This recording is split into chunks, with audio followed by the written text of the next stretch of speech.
Found a good video on the timing on this thing, and set the timing. Basically, this tooth was off. So when this is at 0, there's a 36 mark and a 0 mark. When you set 0 in line with the eye, roughly, that's supposed to point to the middle of the tooth, kind of as you see it. And then top dead center on cylinder 1 should point roughly at 36. And then you have your plus 2 minus 4 for degrees of timing. So I think the guy said it called for 32 degrees of timing. So you'd want that line right there lined up with 4. So I'm going to go ahead and set that. And then we'll take it out on the lake and see how she handles and what it feels like, because it was, you couldn't really see it in the last video, but it was like dog slow. Like you would pin it, you just go right down and it would be like,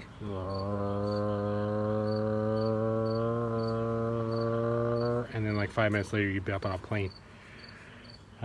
We found out there, we moved this a tooth when we were on the lake. Once again, we didn't really show it in the footage, but we moved it a tooth and it got better, but not great. So when I checked this here, it was off. So where it's supposed to be there, it was there. So you can see that's off by like a whole tooth. That curve doesn't really fit right, where there it fits good. So we'll see it and see what it's like.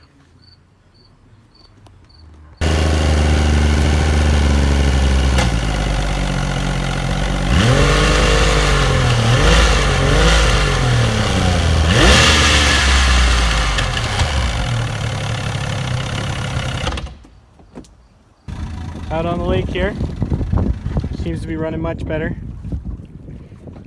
with that tuning. Give you a quick sneak peek of going from nothing.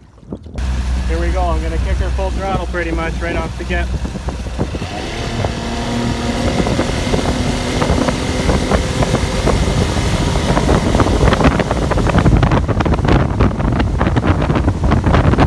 Okay, we're up on plane. Whew, that was much better, eh? But it didn't idle worth a darn though. And I've yet to pull the carbs off and clean them. So I think that's the next step for me, is to pull those carbs off, break them right down, clean them up, put them back on. Maybe, add the hose clamps on there if I'm feeling ambitious. And yeah, ran better though. 1,000 times better, way more like you'd expect. You pin it and then like 10 seconds later you're up on plane. Or before it was like, oh, I kid you not, it was pin it and it was wait a good like 45 seconds. It felt like 4 or 5 times as long as what it did anyways. And this is much better here anyways. So I'll pull the carbs off and clean those all up. I kept boosting the idle when I was last out there. I kept turning that in. As you can see, it's a way in. So that mark line, it's right there, is supposed to be parallel to the throttle lever, or whatever you call this part here, and it's way under. That's how much I was bumping the throttle trying to get, or the idle I should say, bumping the idle trying to get it to idle, because what would happen is I'd come in real slow into the dock and then I'd let off and it would die.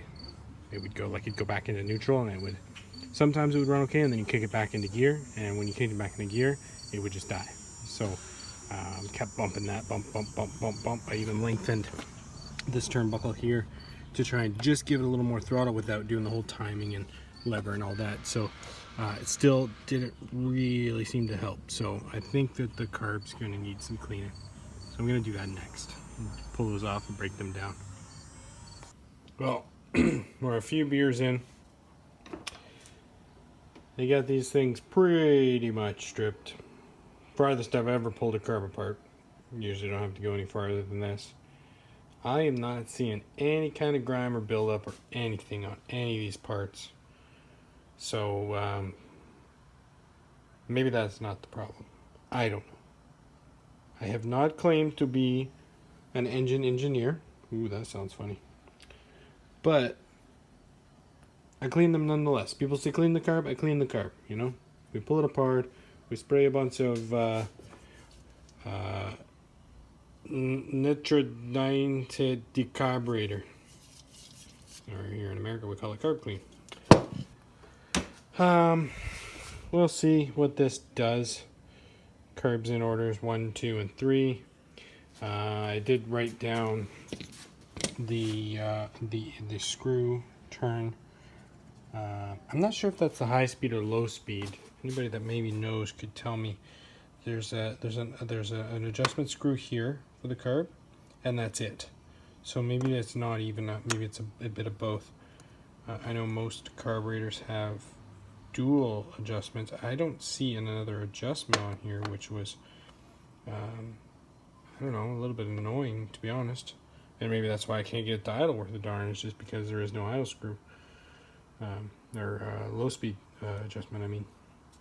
Maybe I just need to upgrade carburetor or something like that, or just live with it, just bump the idle way up and be done with it. I'm not too sure. But I know that, so these numbers here, so carb 1 was 1 1/8 out, and carb 2 was 1 out, and carb 3 was 1 1/4 out.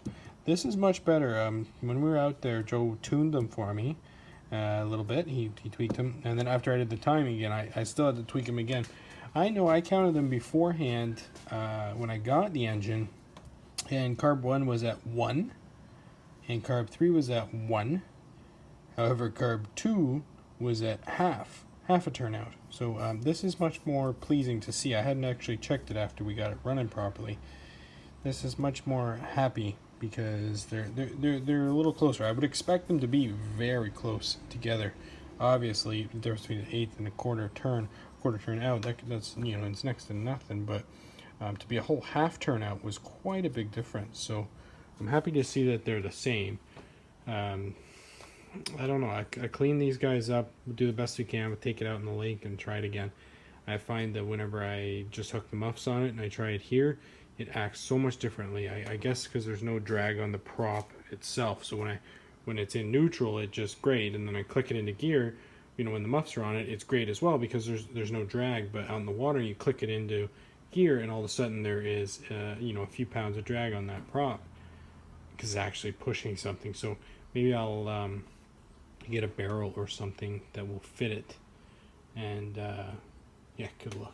I'm in desperate need of another rain barrel. That rain barrel is not big enough. Last water twice, that's it. So good luck. If I get another rain barrel that fits it, I'm not gonna be using it for the boat. Are you crazy? I'm gonna be using it for the garden. But anyways, so maybe I'll just take it to the lake again. I did spray a bunch of the carb clean down the jet here because I don't see anywhere else that's really bunged up. I will spray a bunch down that hole. Not that one here, this one over here. This one is definitely clean. That's just a fuel in, and the float and all that has been working properly. And like I said, there's no scum or buildup or anything on any of these parts. They look really, really clean. It's almost disturbing how clean they look. No film. I don't feel anything on them. These ones look funny, just the color of them, but once again, they're not clogged by any means. Nothing that a quarter or a half turn would turn, like I don't know. Not a lot to go wrong on these guys, I'll tell you that much. Which is kind of nice, because I don't want to be dealing with a bunch of nonsense. Well, we'll get them cleaned up. I might put them in the old vibratory blah blah blah, whatever that is, ultrasonic cleaner. I'm feeling ambitious, but I'm not feeling that ambitious because I don't see anything really gross on them. They're quite clean. Like out of 10, I'd give these like an 8 easily. Which, like I say, it's upsetting because I was hoping to pull this off, you know, pull the jet out and just see it gummed right full of stuff. Granted, I guess there could be more stuff jammed down in that hole, but I don't know. It's sprayed in there. We'll see. Just keep it all clean and see what happens. Oh yeah, guys, look what we got here. Pair of proper boat seats. Those foldy uppy kind. You like fold them up.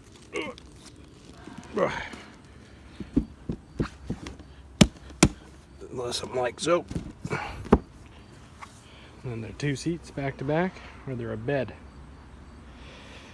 They match the price of the boat at a whopping $0. Nothing fancy. Somebody's clearly painted them at some point. I don't know who in their right mind would want orange boat seats to begin with anyways. But yeah, might give them another coat of paint next year. Hide up some of that, but just the same kind of gray probably. So that it wears through, you don't see it. As I said, there's a pair of them.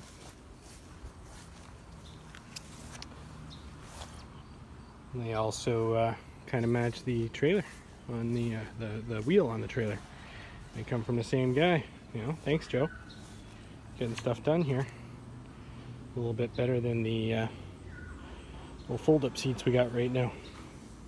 Just giving them a good wash. They're a little dirty. They've been sitting around for a little while. This one's a little dirty, but it's okay. It seems to be coming pretty clean, and they're free, so can't complain. Cleared out, ready for proper seats. Bye-bye. Alrighty, seats are in. Looking alright. I did go ahead and add some spacers to match the spacers. Nothing fancy, but she does the trick. Still folds up good. Sits nice. Sit down here even, if you want. Nice big bench, I guess. Just like that. 2-seater to a 4-seater. Insurance just went down. I wish. Getting our tune on out here. So you're getting tuned. Clean carbs. Need to get her idling well now. Magician with his wand. Looks like the motor's barely spinning in the video, but she's a 2 fill on. Oh yeah, you can see it.